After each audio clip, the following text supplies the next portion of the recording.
সাবেক স্পিকার শিরিন শারমিন চৌধুরী গ্রেপ্তার। ভোরে ধানমন্ডির বাসা থেকে তাকে নেওয়া হয়েছে ডিবি পুলিশের কার্যালয়ে।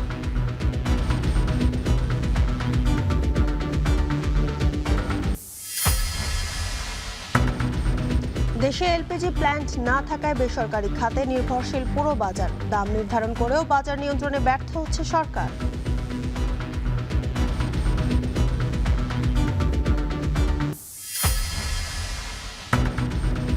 আজ ভারত সফরে যাচ্ছেন পররাষ্ট্রমন্ত্রী। জয়শঙ্করের সঙ্গে বৈঠক বুধবার।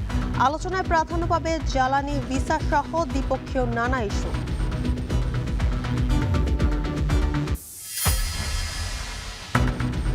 সংসদের শীর্ষ 20 ঋণখেলাপের তালিকা তুলে ধরলেন অর্থমন্ত্রী। 10টি এস আলম গ্রুপের, পরিমাণ প্রায় 5,45,000 কোটি টাকা।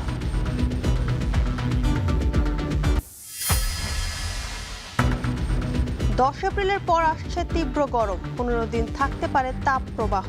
এল নিনোর প্রভাব থাকলেও পরিবেশ ধ্বংসে অসহনীয় হচ্ছে পরিস্থিতি, বলছেন বিশেষজ্ঞরা।